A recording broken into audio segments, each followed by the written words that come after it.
Mapipisip lang. Nagpunta na ba siya ron? Galing kang meditation. Jen. Jeddah rin.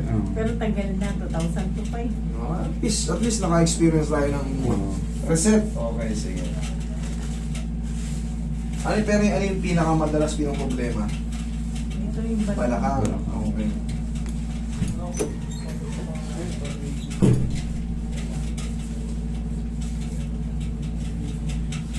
Nakakamiss din ng buhay. Oo. Nakakamiss din. Makikita mo yung mga vlog mo. Sabi ko, ay mga ano mo, sa paano mo eh. Sabi ko, galing Jeddah talaga eh. Kasi alam mo yung ano eh. Ako. Nagtuturo ako. Okay, Jeddah, Kingdom of Saudi Arabia. Ayan. Doon ka talaga nag-schooling? Oo, ayan. Ito na nga oh. Ito yung una kong papel, massage therapy. So, hanggang sa naging instructor na rin ako. Yun, yung player yun eh. Tsaka yung mga kadalasan doon yung ano. Siyempre, masakit ng balakang, nakakabuhat, mga construction, yung patagilid. Napalaban ako doon dati sa ano, sa industrial. Oo. Oo, dami yun eh. Namagay dito ko. Sobrang dami. Hindi pa ako sanay, kumbaga ano pa lang ako. Siyempre, lahat naman tayo nagsisimula sa beginner eh.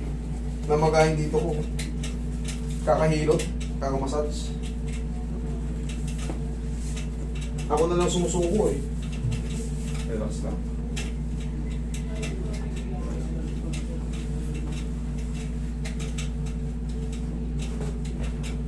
Okay, kabilang sa'yo.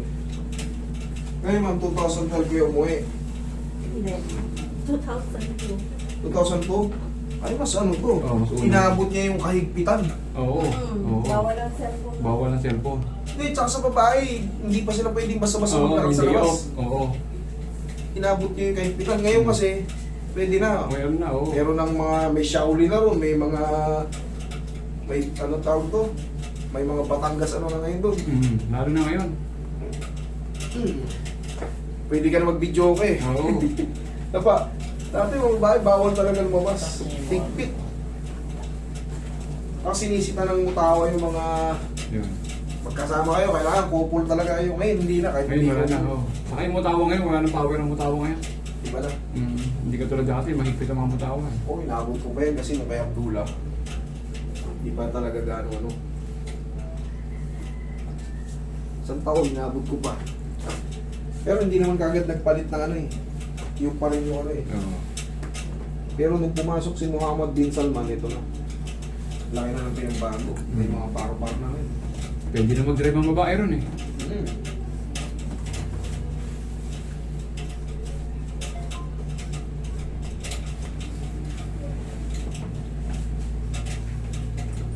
Ganito palagi suot ng mga Arabo pag sa loob ng bahay. Oo.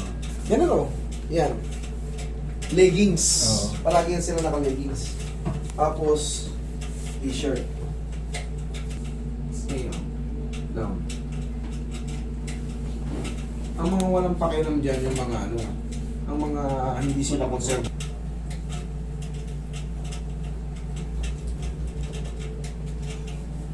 Naniniwala rin sila sa mga ano, pintosa.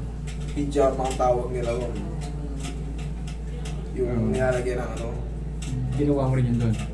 Gumagawa ko ng tanto kaso, hindi ko na yan inano, pinuso. Oo. Inalam ko lang.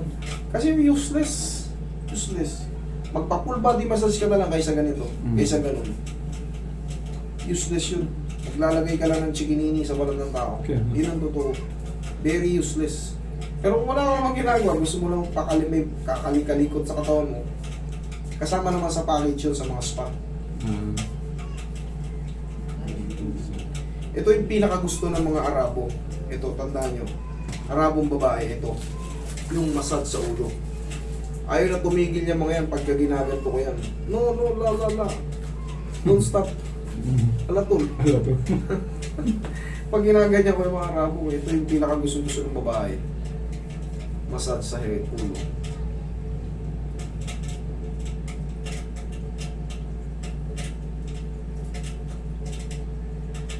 Ako lang ang lalaki na kapag massage sa mga Arabo.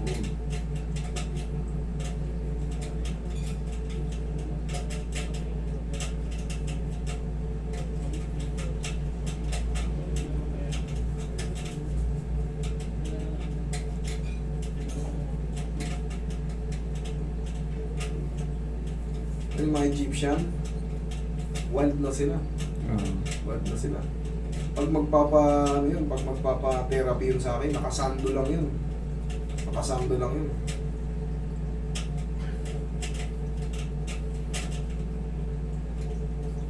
Tapos maliit na tokong, ayun tawag doon yung leggings na putol hanggang tuhod. Oo. Tapos nakasando. Ganon lang sila. Pero hindi sila talaga yung nag-short na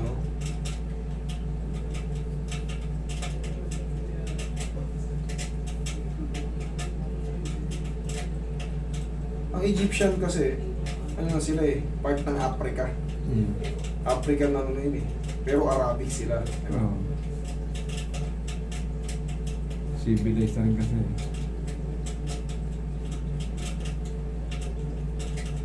Ito yung gusto nila. Sarap, di ba ma'am? Oo.